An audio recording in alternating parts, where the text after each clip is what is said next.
설마 아직도 미국 하면 맥도날드만 떠올리시는 건 아니시죠? 미국 프랜차이즈에 떠오르는 샛별, 칙폴레가 있습니다. 맥도날드가 매각하고 땅을 치고 후회했다는 미국 프랜차이즈 업계 신성, 칙폴레. 바로 알아보도록 하죠. 칙폴레는 미국에서는 이미 꽤나 알려져 있습니다. 미국의 대표 외식 브랜드 맥도날드의 경우 미국 매출이 23년 100억 달러가 조금 넘는데요. 이것과 비교하기 위해 칙폴레를 한번 보면 칙폴레는 현재 거의 대부분의 매장이 미국에 있어서 기업 매출로 비교가 가능할 것 같습니다. 전체 매장의 90% 이상이 미국에 있는데 23년 매출이 100억 달러를 바라보고 있는 수준이니까 미국 매출만은 90억 달러 수준이라고 봐도 무방할 것 같습니다. 그러니까 굳이 따지면 미국인은 오늘은 맥도날드 먹고 내일은 칙폴레 먹는 수준으로 칙폴레를 비슷한 수준으로 소비하고 있다라고 볼 수 있을 것 같습니다. 그럼 칙폴레가 뭐냐? 뭔데 이렇게 높냐? 먼저 좀 쉽게 가보시죠. 칙폴레는 쉽게 말하면 멕시칸 음식계의 서브웨이 같은 느낌입니다. 저도 미국 방문했을 때 한번 가봤는데요. 메뉴를 이렇게 꽤나 재료까지 선택을 해야 됩니다. 이게 한국인의 음식 주문 방식에는 사실 맞지는 않죠. 우리는 맥도날드 하면 빅맥이나 상하이를 고르고 가고 버거킹 하면 와퍼를 고르고 가는 것처럼 매장에서 일일이 재료를 선택하는 것에 그렇게 익숙하진 않습니다. 하지만 미국은 문화가 다르잖아요. 그리고 건강한 음식이라는 타이틀도 칙폴레는 가지고 있습니다. 아무래도 즉석에서 식재료를 선택해서 넣는 것이기 때문에 기름에 튀기거나 하는 음식보다는 건강하다는 이미지도 있는 것 같습니다. 그래서 미국에서도 파급도를 보면 매출에 비하면 아직 성장 가능성이 높아 보입니다. 캘리포니아, 뉴욕과 같은 주요 도시에서는 맥도날드보다 칙폴레의 관심도가 더 높은 것을 저희가 알 수 있습니다. 하지만 아소칸주와 같이 왠지 느낌상 한국으로 치면 경상북도 안쪽이나 강원도 안쪽과 같은 트렌드 전파가 다소 늦은 곳에서는 여전히 맥도날드의 명성이 높습니다. 하지만 대세는 바뀔 수가 있겠죠. 장기적으로 저희가 기대해 볼 수 있을 것 같은데 어쨌거나 미국 시장에서 지역마다 점유율이 좀 다르긴 한데 전체 통합적으로는 매출이 엄청나게 오르고 있습니다. 23년 매출이 무려 14%나 올랐습니다. 매출이 이걸 원화로 따지게 되면 조 단위 이상의 매출인데 10% 이상 오른 거죠. 정말 미국의 내수는 무섭고 광대한 시장인 것 같습니다. 하지만 그게 끝이 아닙니다. 이번 1분기에도 무려 14%나 올랐습니다. 복리의 마법으로 희망회로를 그려보면 분기마다 14%씩 성장한다고 했을 때 연말에는 무려 연간 단위로 68%나 성장할 수 있습니다. 주가가 아니라 매출이 연간으로 68%를 성장할 수 있다는 겁니다. 엄청나죠? 그러니까 연간 14%의 성장과 분기 14%의 성장을 같은 선상에 놓고 비교하시면 안 됩니다. 이 분기 14%는 엄청난 거예요. 그래서 연초 대비 칙폴레의 주가는 40%나 올랐습니다. 엄청난 상승이죠. 같은 기간을 보게 되면 스타벅스는 한 20% 정도 빠졌고요. 맥도날드도 15% 정도 빠졌습니다.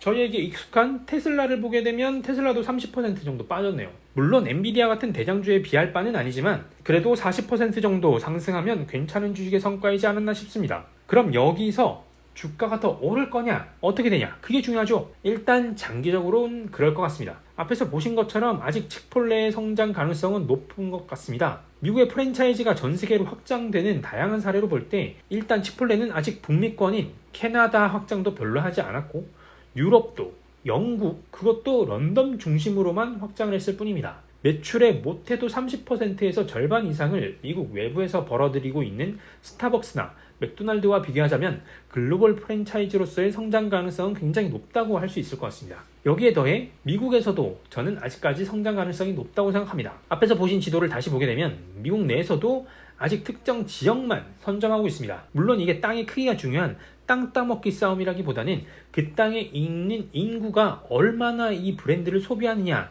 이게 중요한 부분일 텐데 어쨌거나 이 지도로 보게 되면 아직 확장 가능성이 높은 것 같습니다. 그리고 저는 확장이 될 것이라고 생각합니다. 왜냐하면 시골에도 결국에는 변화라는 게 오게 되어 있습니다. 전체가 한 번에 바뀔 것이라는 생각은 하기 어렵지만 결국 맥도날드 소비 패턴에 사람들의 수명이 다하게 되면 새로운 소비 습관을 가진 사람들이 늘어날 테니까요. 그리고 그런 문화가 퍼진 곳에서는 칙폴레가 충분히 역할을 하고 있는 것으로 보이기 때문입니다. 그리고 단기적으로도 한번 생각해 볼까요? 단기적으로 봤을 때는 시장에 새로운 이슈가 있습니다. 바로 주식 분할 결정인데요. 주식을 6월 26일 분할한다고 결정했습니다. 그리고 이 주식을 분할하는데 실적이 받쳐주는 기업이라면 주가 부양이 충분히 가능할 수 있죠. 사실 지금 주식 자체가 너무 비싼 느낌은 확실히 있습니다. 3,000달러가 넘으니까 한 주를 사려면 소위 중고차 한 대 값이 필요한 거죠. 그래서 이걸 50대 1로 분할한다고 이야기하고 있습니다. 그러면 6만원대까지로 떨어지는 건데 쉽게 저희가 생각을 한번 해보자고요. 샤넬백이 300만원 할 때가 있었습니다. 그때도 어쨌거나 이건 뭐 저렴한 금액은 아니니까 샤넬백 300만원짜리는 못 사는데 6만원짜리 샤넬 립밤이 나온 겁니다. 그러면 6만원짜리 샤넬 립밤을 살 수 있는 사람들은 많이 들어와서 사겠죠. 그렇게 되면 샤넬의 전체 매출은 올라갈 수밖에 없습니다. 6만원짜리도 팔고 300만원짜리도 팔게 되니까. 이건 주식으로 바꿔서 가게 되면 주식은 6만원짜리가 나오면 300만원짜리가 없어지죠. 다 같은 하나의 주식입니다. 300만원의 가치가 있는 걸 나눠서 살 수 있는 사람들이 늘어나기 때문에 주가 전체에는 상승할 수 있는 여력이 더 생기는 거죠. 실제 애플 사례를 한번 비교해 볼까요? 2020년 여전히 애플이 잘 나갈 때 주식 분할을 결정했습니다. 그리고 주가가 어떻게 되었는지 볼까요? 주식 분할이 바로 긍정적으로 영향을 끼치진 않았습니다. 몇 주간 횡보하는 구간이 있긴 했습니다. 그리고 나서 오르긴 했죠.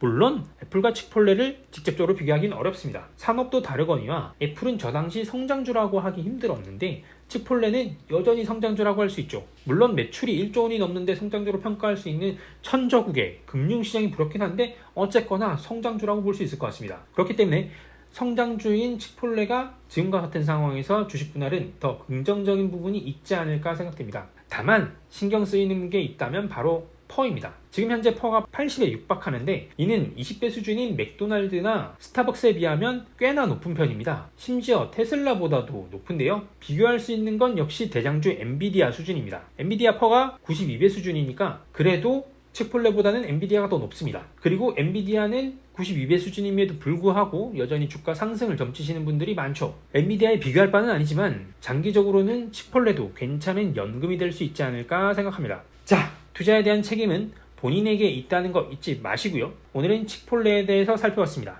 치폴레의 흐름에 대해서 저는 계속해서 주목을 하고 업데이트를 한 번씩 드릴 수 있도록 하겠습니다. 그리고 저는 다음에 또 새로운 컨텐츠로 돌아오도록 하겠습니다. 감사합니다.